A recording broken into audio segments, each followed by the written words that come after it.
بالله السميع العليم من الشيطان الرجيم أم تقولون إن إبراهيم وإسماعيل وإسحاق ويعقوب والأسباط كانوا هودا أو نصارى سورة البقرہ آیت نمبر 140 ام تقولون کیا تم کہتے ہو ان ابراہیم و اسماعیل کہ ابراہیم علیہ السلام، اسماعیل، اسحاق علیہ السلام، یعقوب اور ان کی اولاد اور یہودی یا نصرانی تھے۔ یہ ابساط و زجر ہے ان کی ایک اور قباحت پر کہ یہ انبیاء کی نسبت اپنے دین یہودیت اور نصرانیت کی طرف کرتے تھے، اور اس میں مقصد ان کا یہ تھا کہ اس نسبت کی کرنے کی وجہ سے لوگ ہماری دین کو وہ جلدی قبول کر لیں گے۔ تو یہ ان کی دعوت کا ایک ذریعہ تھا۔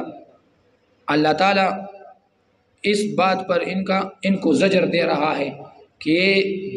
یہ نسبت تمہاری جھوٹی ہے۔ ام تقولون یہ ام اس میں دو اقوال ہے، یا تو ام متصلہ ہے یا ام منقطعہ ہے۔ اگر ام متصلہ ہو جائے تو پھر اس کا معادل، کیونکہ ام متصلہ یہ معادل مانگتا ہے، اس کو معادل کی ضرورت ہوتی ہے، مقابل کی، تو یہ پھر ماقبل آیت میں قل اتحاجوننا اس حمزے کے معادل اور مقابل ہے، وہ اس کا معادل اور مقابل ہے۔ اور یہاں پر استفہام ہے، اور اس استفہام میں مقصد پھر وقوع احد الامرین ہے۔ مقصد یہ ہے کہ تم دو باتیں کرتے ہو، ایک ہم سے محاجہ کرتے ہو باطل پر، اور دوسرا انبیاء کی نسبت اپنے دین کو کرتے ہو۔ تو یہ محاجہ تمہاری باطل ہے، اس لیے یہ دوسری بات کہ انبیاء کی نسبت اپنے دین کو کرنا یہ بطریق اولا یہ بھی باطل ہو گئی۔ کیوں؟ کیونکہ تم تو محاجہ اس لیے کرتے ہو کہ ہم حق پر ہے، ہماری ملت، ہماری دین، ہمارا دین وہ حق پر ہے۔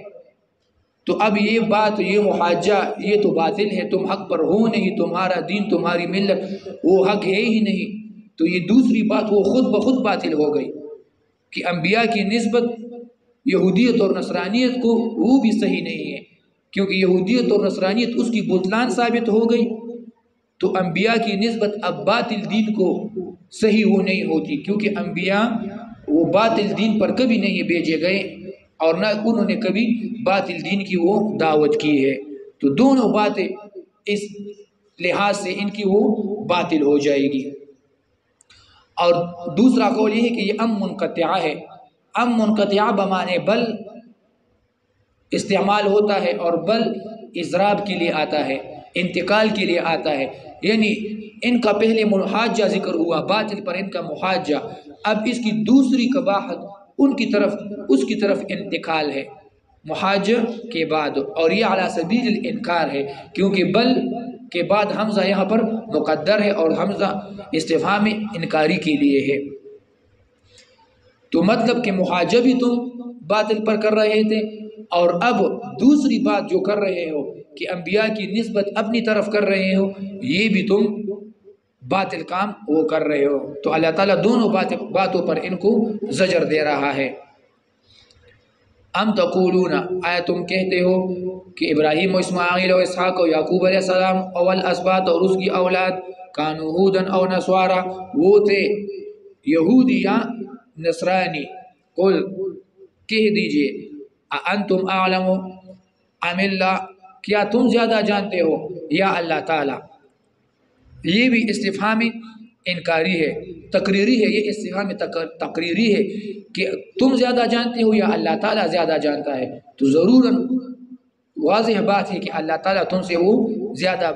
جانتا ہے، اور یہ بات اللہ تعالیٰ کو بخوبی معلوم ہے کہ یہ انبیاء نہ یہودی تھے اور نہ نصرانی تھے۔ ومن ازلم اور کون ہے بڑا ظالم ممن اس سے کتم شہادتاً جس نے چھپائی ہو شہادتاً گواہی عندہ جو اس کے پاس ہو من اللہ، اور وہ گواہی اللہ تعالیٰ کی طرف سے ہو۔ یہ عندہ اور یہ من اللہ، یہ دونوں صفات ہیں شہادتاً کے لیے۔ ممن کتم شہادتاً جس نے شہادت اور گواہی چھپائی ہو، ایسی گواہی عندہ جو اس کے پاس موجود ہو، اور من اللہ ایسی گواہی ہو اللہ تعالیٰ کی طرف سے ہو۔ اور یہ گواہی یہ ان کے ماقبل کتب میں وہ ذکر تھی، اللہ تعالیٰ نے انبیاء کے بارے میں یہ ذکر کی تھی۔ ومن ازلم، یہودی اور نصرانی یہ انبیاء کی نسبت ان کی طرف کرنا، اس کو اللہ تعالیٰ نے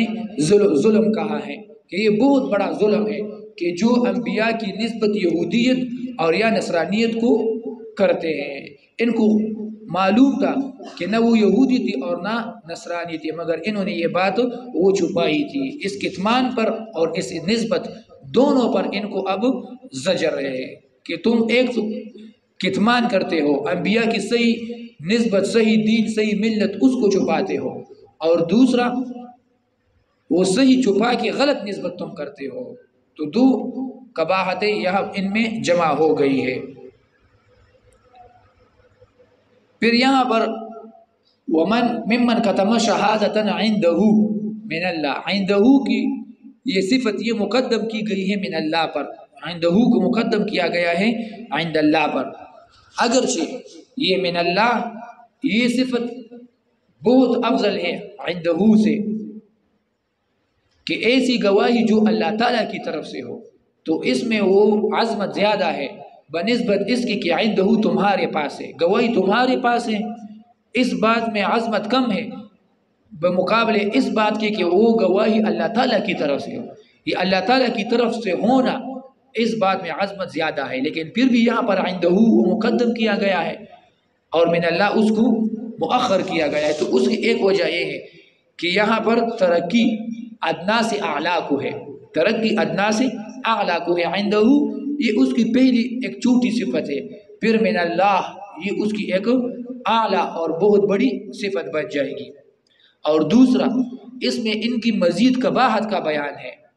ان کو مزید زجر دینا وہ مقصود ہے، اور وہ اس طریقے سے کہ یہ گواہی عندہ تمہارے پاس موجود بھی ہے، تم اس کو جانتے بھی ہو، تمہارے کتب میں ہے بھی، اور پھر بھی تم غلط نسبت کرتے ہو، تو اس میں ان کی مزید قباحت وہ ظاہر کرنی ہے عندہ لفظ سے کہ تمہارے پاس یہ گواہی موجود بھی ہے۔ ایک شخص اس کے پاس علم نہ ہو، کتاب نہ ہو، وہ جانتا نہ ہو، تو اگر وہ غلط نسبت کر دے تو یہ اتنی بری بات نہیں، لیکن کوئی جانتا بھی ہو، اس کے پاس دلیل بھی ہو، اس کے پاس کتاب بھی ہو، اور پھر بھی وہ غلط نسبت کر کے جھوٹ بولتا ہو، تو یہ بہت بری بات ہے، اس لیے عندہ کو یہاں پر مقدم کیا گیا ہے۔ وَمَا اللَّهُ اور نہیں اللہ تعالیٰ بغافل وہ بے خبر عما تعملون ان اعمال سے جو تم کرتے ہو، یہ بھی زجر ہے ان کی کتمان شہادت پر کہ یہ کتمان شہادت اور انبیاء کی نسبت غلط دین کو کرنا، غلط ادیان کو کرنا، یہ ایک بہت برا عمل ہے، تو اس کی سزا اللہ تعالیٰ تمہیں وہ ضرور دے گا۔ تو یہ اصل میں ان کے لیے وعید ہے، اور ہم نے کہا تھا ایسا جملہ مفسرین کے مطابق اگر مسلمانوں کے بعد ذکر ہو جائے، ان کی صفات کے بعد ذکر ہو جائے تو ان کو تسلی ہوتی ہے، ان کو ایک قسم کی بشارت ہوتی ہے، اور کفار کے بعد ذکر ہو جائے، ان کی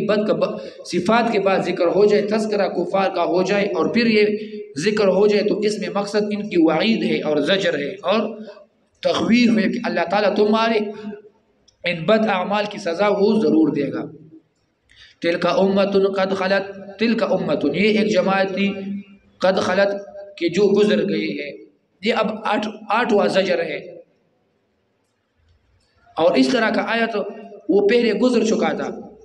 کہ لیکن فرق یہ ہے کہ اس آیت میں فخر بالآباء وہ ذکر تھا کہ یہ اپنے آباء، اجداد، سلف ان پر فخر کرتے تھے، اور اب اس میں نسب پر فخر کرنا ہے کہ یہ نسب پر بھی فخر کرتے ہیں، پہلے آباء اور اجداد پر فخر کرتے تھے، اب اپنی نسب اس پر بھی یہ فخر کرتے ہیں۔ تو اللہ تعالیٰ نے دونوں سے نجات نفی کی کہ نہ فخر بالآباء اور نہ تمہارا نسب اور نسل خاندان، قوم اور قبیلہ، اس سے نجات ممکن ہے۔ دونوں طریقے سے وہ نجات اللہ تعالیٰ نے نفی کی، کسی سے بھی نجات وہ ممکن نہیں ہے۔ پھر یہاں پر تکرار ظاہر نظر آ رہی ہے اس آیت میں اور اس آیت میں۔ ایک وجہ تو یہ بیان ہو گئی، دوسری وجہ یہ ہے کہ وہاں پر وَمَا اللَّهُ بِغَافِلٍ وہ ذکر ہوئی، وَمَا اللَّهُ بِغَافِلٍ عَمَّا تَعْمَلُونَ، تو اب یہ اس کی تقریر ہے، یہ اس کی تقریر ہے، اس کی تاکید کے لیے اللہ تعالیٰ نے دوبارہ یہاں پر یہ ذکر کیا۔ اس قریب کے ساتھ اس کو لے لو کہ وَمَا اللَّهُ بِغَافِلٍ عَمَّا تَعْمَلُونَ جو قریب آیت ہے، اس میں وَمَا اللَّهُ بِغَافِلٍ عَمَّا تَعْمَلُونَ ذکر ہوا، تو اب تِلْكَ أُمَّةٌ قَدْ خَلَتْ یہ اس کی تاکید اور تقریر کے لیے دوبارہ ذکر ہوا کہ نبی صلی اللہ علیہ وسلم کی نسب بھی اگر تمہاری ہو جائے، مقصد آیت کا یہ ہو جائے گا کہ تم تو اپنا نسب ما قبل انبیاء کی طرف منسوب کرتے ہو اپنے آپ کو، لیکن یہ بات سن لو اگر رسول اللہ صلی اللہ علیہ وسلم کی کو بھی تم نسبت کر دو، وہ بھی تمہارا نسب بن جائے، تو تب بھی تمہیں نجات وہ ممکن نہیں ہے، اور نہ ہی تمہاری نجات ہے اس نسبت رسول اللہ صلی اللہ علیہ وسلم سے۔ اور حدیث میں بھی رسول اللہ صلی اللہ علیہ وسلم نے کہا تھا اپنے خاندان کو جمع کر کے، اور کہا تھا یا فاطمہ تو بنت محمد، اے فاطمہ بنت محمد رسول اللہ کی بیٹی، مجھ سے مانگو، دنیا کی جو چیزیں مجھ سے مانگ سکتی ہو مانگ لو، میں تمہیں دنیا کی ضروریات اور دنیا کی چیزیں، دنیا میں کچھ فائدہ تو دے سکتا ہوں، لیکن آخرت میں اللہ تعالیٰ کے عذاب اس سے میں تمہیں کسی قسم کا فائدہ اور نجات وہ نہیں دے سکتا۔ پھر بنی عبد المطلب اس کو مخاطب کیا اور ان کو کہا، اپنے چچا کو، اپنے پھوپھیوں کو، تمام کو رسول اللہ صلی اللہ علیہ وسلم نے یہی خطاب کہا کہ میں دنیا میں تمہیں کچھ فائدہ دے سکتا ہوں لیکن آخرت میں تمہیں کچھ فائدہ نہیں دے سکتا۔ تو مقصد یہ ہوا کہ رسول اللہ صلی اللہ علیہ وسلم کی نسبت اور نسب اس سے بھی نجات ممکن نہیں ہے، تو ما قبل انبیاء سے وہ بطریق اولا وہ ممکن نہیں ہے۔ اور دوسرا فرق یہ ہے کہ پہلے آیت میں تلک امت قد خلت جو پہلے گزر گیا، اس آیت میں خطاب یہود کو ہے، اور اس آیت میں اب خطاب ہماری امت کو ہے، اس امت کو، صحابہ کو اور مسلمانوں کو، اب اس کو یہ خطاب ہے کہ، اور مقصد یہ ہے کہ صحابہ اور مومنوں ان کو ترغیب ہے اعمال کی، یہ پھر زجر نہیں ہوگا، پھر مومنوں اور صحابہ اس کی حق میں ترغیب ہے اعمال کی کہ تلک امت قد خلت، یہ ما قبل انبیاء کے گروہ تھے، یہ گزر گئے، یہ ایک جماعت تھی، انہوں نے بڑے اچھے اچھے اعمال کیے، بہت بلند درجات حاصل کیے، تو تم بھی ان کی طرح کوشش کرو اور اپنے لیے درجات اور نیکیاں وہ کما لو، کیونکہ ان انبیاء کی نیکیاں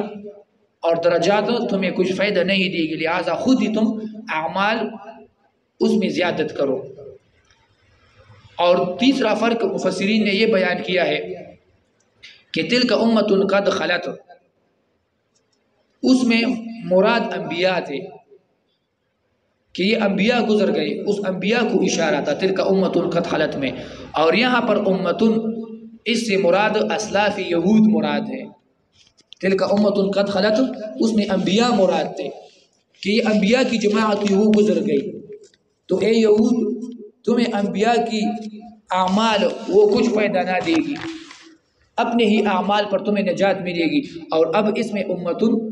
اس سے مراد یہود کے اسلاف ہے کہ اے یہود تمہارے جو اچھے اسلاف تھے وہ گزر گئے، انہوں نے اچھے اعمال کیے، تمہیں ان کے اعمال سے کوئی نجات وہ نہیں ملے گی۔ اور یا بعض مفسرین اس کے بالعکس کرتے ہیں کہ تلک امت قد خلت اس میں یہود کے اسلاف مراد تھے اور اس آیت میں انبیاء مراد ہیں، تو ظاہراً یہ تکرار نہیں ہے، اور یہاں یہ تکرار کی گئی ہے تاکید کے لیے، تاکید کے لیے کبھی کبھی تکرار کی جاتی ہے، کسی کو زیادہ ترغیب دینی ہو، اس کی خیر خواہی اور اصلاح مقصود ہو، تو اس میں مبالغے کے لیے ایک بات بار بار کی جاتی ہے۔ جیسے رسول اللہ صلی اللہ علیہ وسلم سے نقل ہے احادیث میں ایک بات وہ 2 بار 3 بار وہ دہراتا تھا، دہرایا کرتا تھا صحابہ کو تاکید کے لیے، ان کی اصلاح کے لیے۔ اور یہ کلام عرب بھی اس طرح تکرار ہوتی ہے کہ عرب کسی کو جب تاکید و مبالغہ کرتے ہیں تو وہ کہتے ہیں اتق اللہ اتق اللہ، تو بار بار اس کو تکرار کرتے ہیں ایک بات کی۔ سیقول السفہاء من الناس، جل ہے کہ کہیں گے السفہاء بے وقوف، من الناس لوگوں میں سے، ما واللہ کہ کس چیز نے پھیر دیا ہے ان مسلمانوں کو، عن قبلتہم ان کے قبلے سے،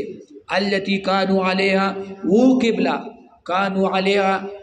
کہ تھے یہ مسلمان اس کی طرف توجہ کرنے والے۔ سیقول السفہاء، یہاں تک یہود کے شبہات اور زواجر ان کو وہ بیان ہو گئی، ان کے شبہات کا رد ہوا، اور زواجر اللہ تعالیٰ نے یہود کو کے بارے میں وہ ذکر کی۔ جیسے پہلے آیات میں فخر بالآباء ذکر ہوئی، پھر وعید ان کے بد اعمال کی ذکر ہوئی، تو اب یہ ایک اور بد عمل اور قباحت یہود کا ذکر ہے کہ یہاں حقانیت کعبہ بیت اللہ یہ ان کو معلوم بھی تھی، ان کی کتابوں میں لکھا بھی تھا، لیکن پھر بھی یہ قسم قسم کے اعتراضات وہ کرتے تھے۔ اس آیت سے لے کر 162 آیت تک اس میں کچھ شبہات ہیں اور ان کے جوابات ہیں، اور 2 بڑے شبہات ہیں، اس کا جواب اللہ تعالیٰ کرے گا۔ اول شبہ وہ قبلے کے بارے میں ہے، کعبہ کے بارے میں، کہ یہ کعبہ کیوں منتقل ہو گیا، اور اس کے لیے اللہ تعالیٰ پھر 4 علتیں، وجوہات اور اسباب وہ ذکر کرے گا کہ کعبہ مقدس سے قبلہ کعبہ کو دوبارہ منتقل ہو گیا اور حکم کعبہ کی طرف ہو گئی، اس کے لیے 4 اسباب اللہ تعالیٰ اولاً وہ ذکر کرے گا کہ وَلِلَّهِ الْمَشْرِقُ وَالْمَغْرِبُ، قُلِ اللَّهِ الْمَشْرِقُ وَالْمَغْرِبُ، ایک یہ علت ہے کہ اللہ تعالیٰ کے لیے مشرق اور مغرب کا اختیار، تو جس کو چاہے جس طرف حکم کرے، یہ ایک علت ہوگی۔ دوسری علت بیان کی جائے گی کہ یہدی من یشاء الی صراط مستقیم، اللہ تعالیٰ ہدایت دیتا ہے جس کو چاہے، اور اس کعبے میں ہدایت ہے تو مسلمانوں کو لہٰذا اللہ تعالیٰ نے ہدایت دی ہے۔ اور تیسری علت بیان ہوگی وَكَذَلِكَ جَعَلْنَاكُمْ أُمَّةً وَسَطًا، کہ تم ایک افضل امت ہو، تمہاری وسطیت ہے باقی امتوں کے خلاف اور مقابلے میں، تو اور کعبہ بھی ایک افضل قبلہ ہے، تو لہٰذا ہم نے افضل کو افضل کے ساتھ وہ ملا دیا ہے۔ اور چوتھی علت پھر وہ بیان ہو جائے گی کہ لئلا یکون، مع بعد آیت میں وہ بیان ہوگی لئلا یکون للناس علیکم حجہ، تاکہ لوگوں کا تمہارے اوپر کوئی حجت اور کوئی دلیل وہ قائم اور باقی وہ نہ رہے، وہ ذکر ہوگی۔ تو یہ 4 علتیں تحویل الکعبہ کے لیے اللہ تعالیٰ وہ ذکر کرے گا، اور اس کے بعد پھر ان علتوں میں 2 اجمالی علل ہے اور 2 تفصیلی علل ہے، 2 علتیں وہ اجمالی ہیں اور 2 تفصیلی ہے، اور اس کے مابین پھر یہود اہل کتاب ان کی ضد اور عناد اللہ تعالیٰ وہ ذکر کرے گا، اور تقسیم ہوگی اہل کتاب کے گروہوں میں، کہ اہل کتاب اصل میں 4 گروہ ہیں۔ 3 اہل کتاب، اول گروہ وہ کتمان حق، وہ ذکر ہوگی کہ یہ کتمان ضد اور عناد کی وجہ سے یہ کتمان حق کرتے تھے۔ دوسرا وہ مداہنین، سستی کی وجہ سے یہ حکم چھپاتے تھے، اس پر عمل نہیں کرتے تھے۔ اور تیسرا ان کا حق پرست گروہ، جو حق پرست علماء تھے، وہ ذکر ہوگی۔ اور چوتھا گروہ وہ اللہ تعالیٰ نے ان کو بالکل التفات ہی نہیں کیا، وہ عوام ہے کہ جن کے پاس کوئی علم نہیں، بس وہ تقلید کرتے ہیں اپنے بڑوں کی، علماء کی، لیکن وہ یہاں پر ذکر نہیں، ان کو اللہ تعالیٰ نے التفات نہیں کیا۔ لیکن اصل میں یہ 4 گروہ تحویل قبلہ کے وقت یہود میں وہ بن گئے تھے، کیونکہ ان کے پاس کوئی علم ہے ہی نہیں، تو ان کو التفات کرنے کی ضرورت ہی نہیں ہے، کیونکہ کتمان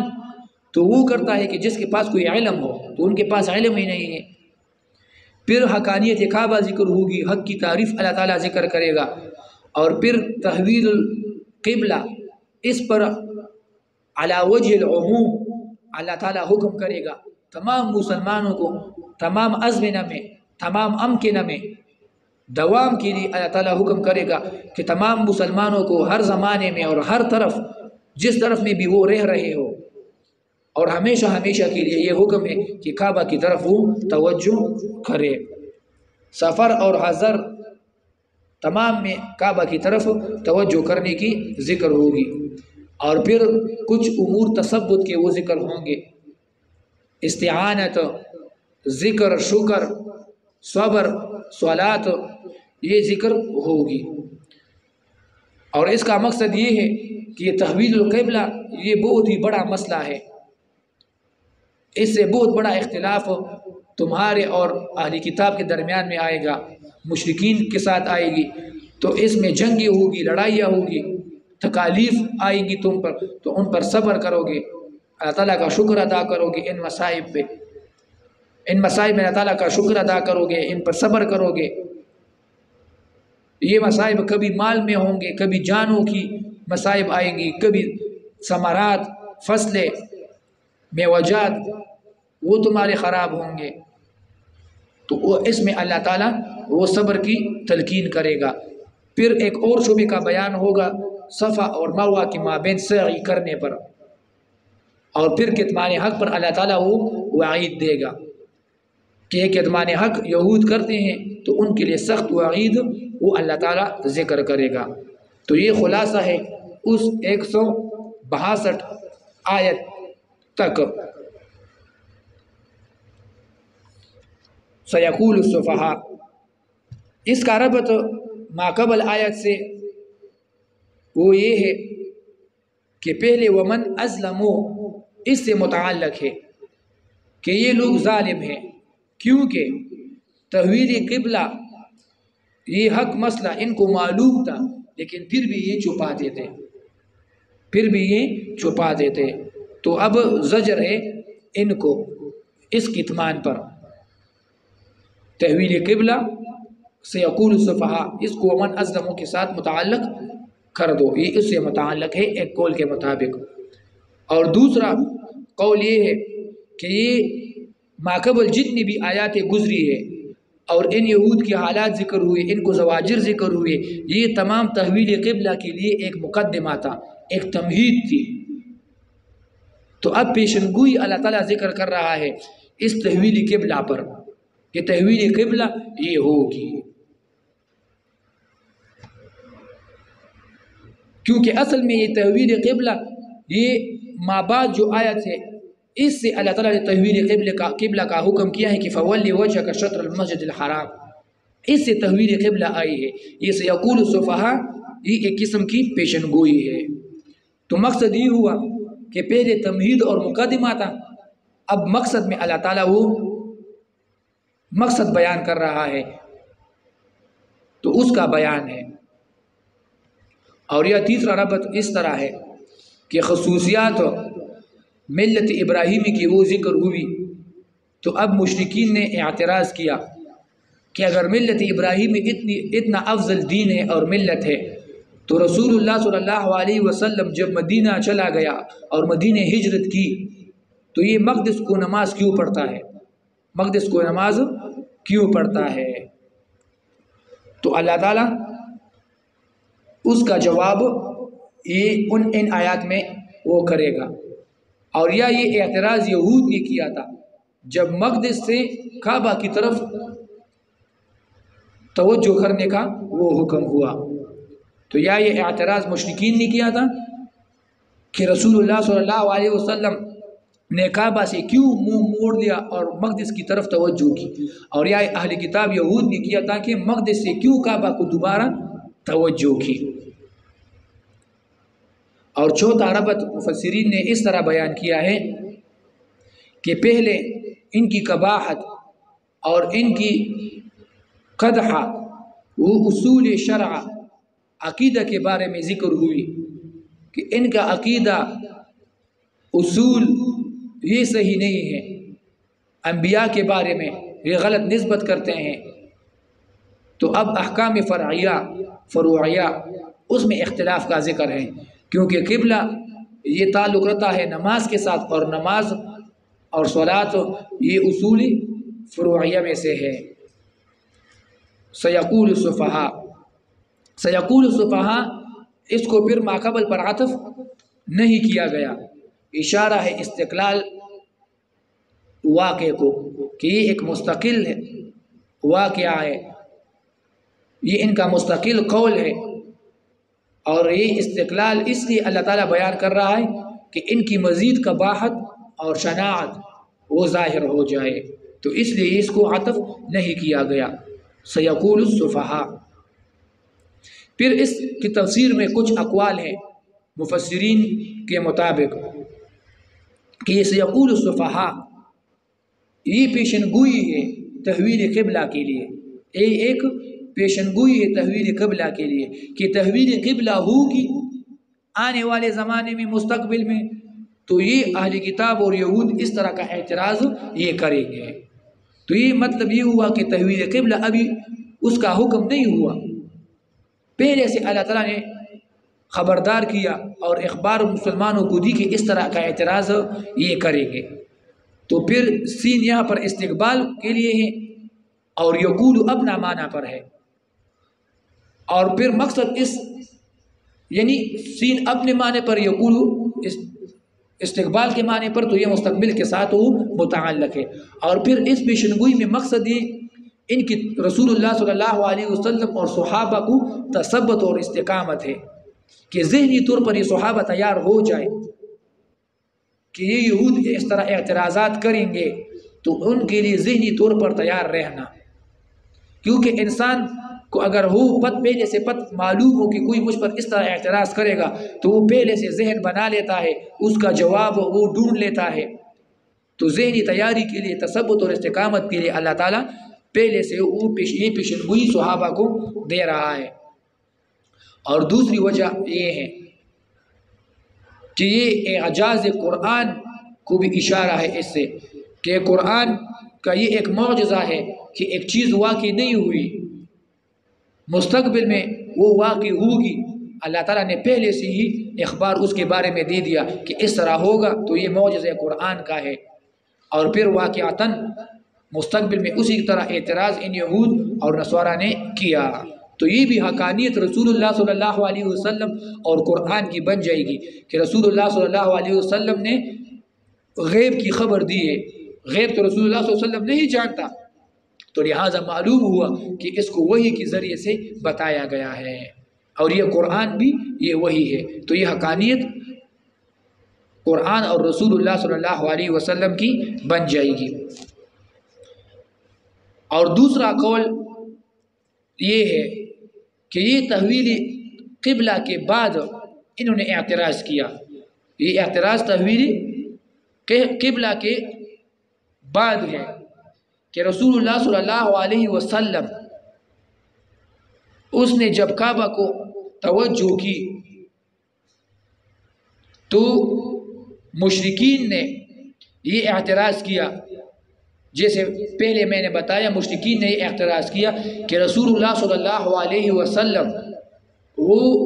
پہلے کعبہ کو نماز پڑھتا تھا مکہ میں، پھر مدینہ جا کر مقدس کو پڑھنے لگا، اب دوبارہ کعبہ کی طرف پڑھنے لگا ہے، تو ہو سکتا ہے کہ یہ ہمارے دین کو بھی واپس لوٹ جائے۔ اس نے مقدس کو چھوڑ کر دوبارہ کعبہ کی طرف توجہ کی ہے، تو معلوم ہو رہا ہے کہ یہ آہستہ آہستہ دوبارہ اپنی اجداد اور آبا اس کی دین کی طرف لوٹ رہا ہے۔ تو یہ اعتراض یہود مشرکین نے کیا، یا یہود نے کیا تھا اس طریقے سے، یہود نے کہا کہ اگر رسول اللہ صلی اللہ علیہ وسلم مقدس کی طرف نماز پڑھ رہا تھا تو معلوم ہوتا ہے کہ مقدس وہ حق قبلہ ہے۔ اب دوبارہ کعبہ کی طرف اس نے توجہ کر لی، تو رسول اللہ صلی اللہ علیہ وسلم نے اس حق کو کیوں چھوڑا؟ اس حق کو کیوں چھوڑا؟ اور اگر مقدس باطل پر ہے، ایک باطل قبلہ ہے، تو پھر رسول اللہ صلی اللہ علیہ وسلم نے باطل کی طرف توجہ کیوں کی؟ 17 ماہ یا 16 ماہ جو رسول اللہ صلی اللہ علیہ وسلم نے مقدس کی طرف نماز پڑھی، تو اگر مقدس باطل پر ہے تو یہ باطل کی طرف پھر کیوں نماز پڑھی؟ اور اگر حق پر ہے تو پھر مقدس کو حق کو کیوں چھوڑا؟ تو یہ اعتراضات مختلف طریقے سے مشرکین اور یہود نے کی ہے، تو یہ آیات نازل ہو گئی۔ اگر یہ بعد تحویل کے بعد تحویل قبلہ جب ہو گئی اور یہ اعتراض انہوں نے کیا، تو پھر یہاں پر سین تاکید کے لیے ہے اور مضارع ماضی کے معنی پر ہے، سین تاکید کے لیے ہے اور مضارع ماضی کے معنی پر ہے، کیونکہ اعتراض انہوں نے بعد میں کیا نا تحویل قبلہ کے بعد، تو پھر یہاں پر سیقول میں مضارع کا معنی یا استقبال کا معنی وہ صحیح نہیں، تو پھر سین تاکید کے لیے اور یقول مضارع بمعنی ماضی، لیکن تعبیر مضارع سے کی ہے، اشارہ ہے کہ یہ اعتراضات یہ بار بار کریں گے، مستقبل میں بھی کریں گے، یہ ایک دفعہ نہیں کہ اعتراض کیا اور بات ختم ہو گئی، نہیں، یہ بار بار مستقبل میں آنے والے وقت میں بھی یہ اعتراضات کریں گے۔ اور دلیل اس کی یہ ہے کہ بخاری کی روایت ہے براء ابن عازب رضی اللہ عنہ کی کہ رسول اللہ صلی اللہ علیہ وسلم جب مدینہ آ گیا ہجرت کر کے تو 17 ماہ مقدس کی طرف وہ نماز پڑھی رسول اللہ صلی اللہ علیہ وسلم نے، تو پھر دوبارہ کعبہ کی طرف رسول اللہ صلی اللہ علیہ وسلم نماز پڑھنا چاہتا تھا کہ واپس کعبہ کو حکم ہو جائے اور میں توجہ کعبہ کی طرف کروں، تو قد نرا تقلب وجہ کا، تو یہ آیات اللہ تعالیٰ نے نازل کی، تو پھر یہ اعتراضات یہود اور اہل کتاب نے وہ شروع کی۔ جب اعتراضات کیے یہود اور اہل کتاب نے کہ رسول اللہ صلی اللہ علیہ وسلم کو دوبارہ حکم کعبہ کی طرف توجہ کا ہوا، تو انہوں نے اعتراضات کیے، تو یہ سیقول سفہاء من الناس یہ آیت نازل ہو گئی، تو مقصد یہ بن جائے گا۔ اور پہلے جو تھی اگر سیقول اپنا معنی پر لیا جائے، مضارع اور مستقبل کے معنی پر لیا جائے، تو اس کا سبب نزول وہ بھی بیان کیا گیا ہے، مفسرین نے وہی بھی بیان کیا ہے کہ مدینہ میں جب رسول اللہ صلی اللہ علیہ وسلم مقدس کی طرف نماز پڑھ رہا تھا اور مقدس کی طرف نماز پڑھنے کا حکم ہوا، تو رسول اللہ صلی اللہ علیہ وسلم کی ملاقات جبریل علیہ السلام کے ساتھ ہوئی، تو رسول اللہ صلی اللہ علیہ وسلم نے اپنی خواہش کا اظہار جبریل علیہ السلام کو کیا کہ میں کعبہ کی طرف نماز پڑھنا چاہتا ہوں، اور یہ خواہش ہے کہ اللہ تعالیٰ مجھے دوبارہ کعبہ کی طرف وہ حکم کرے توجہ کرنے کا، تو رسول اللہ صلی اللہ علیہ وسلم نے جبریل کو کہا کہ آپ اللہ تعالیٰ سے کہہ دیں اور اس سے مانگے کہ مجھے دوبارہ کعبہ کی طرف توجہ کرنے کا حکم کرے، تو جبریل علیہ السلام نے رسول اللہ صلی اللہ علیہ وسلم کو فرمایا کہ نہیں، آپ خود ہی اللہ تعالیٰ سے دعا کریں اس بات کے بارے میں اور اس حکم کے بارے میں، لیکن رسول اللہ صلی اللہ علیہ وسلم وہ حیا کی وجہ سے یہ دعا نہیں کر سکتا تھا، کیونکہ حکم مقدس کی طرف ہوا تھا، اللہ تعالیٰ کا حکم یہ تھا کہ مقدس کی طرف نماز پڑھو، اب اللہ تعالیٰ کے حکم کو تبدیل کرنا یہ رسول اللہ صلی اللہ علیہ وسلم کو پسند نہیں تھا حیا کی وجہ سے، اگرچہ کعبہ پسند تھا، لیکن رسول اللہ صلی اللہ علیہ وسلم نے دوسرا طریقہ اختیار کر لیا کہ بار بار آسمان کی طرف اپنی نظریں اٹھایا کرتے تھے، اور مقصد یہی تھی کہ اللہ تعالیٰ تحویل قبلہ اس کا حکم وہ فرما دے، تو پھر اللہ تعالیٰ نے یہ آیات نازل کی کہ قد نرا تقلب وجہ، تو اس سے پھر تحویل قبلہ اس کا حکم اللہ رب العزت نے رسول اللہ صلی اللہ علیہ وسلم کو کیا۔ پھر تحویل قبلہ یہ ایک بہت بڑا مسئلہ ہے بہت بڑا اختلاف اس سے پیدا ہو گیا تھا، اور یہ ایک بہت بڑی نسخہ بھی تھی، اور یہود نسخہ کے خلاف تھے، منکرین تھے، نسخہ مانتے نہیں تھے. تو اس لیے اللہ تعالیٰ اس کے لیے بہت سارے مقدمات ذکر کر رہا ہے. پہلے بھی بہت مقدمات ذکر کی، ما ننسخ من آیت، وہاں سے یہ مقدمات اس نسخہ کے لیے اور تحویل قبلہ کے لیے ذکر ہو رہی تھی. یہ اس کے قریب جو آیات گزرے ہیں یہ بھی اس کے مقدمات تھے، یہ بھی سیقول السفہاء، یہ بھی اس کے لیے ایک مقدمہ ہے. تو مقصد اس میں تعظیم کعبہ، تعظیم حرم بیت اللہ، اس کی تعظیم بھی ہے، اور تسلی بھی ہے مسلمانوں کو، رسول اللہ صلی اللہ علیہ وسلم کو بھی، کہ ان اعتراضات ان کو کوئی توجہ نہیں دینی، ان کو بالکل ان سے اعراض کرنا ہے، اور ان کو کسی قسم کی وہ توجہ نہیں دینی ہے. صلی اللہ تعالیٰ خیر خلق محمد وآلہ وسلم.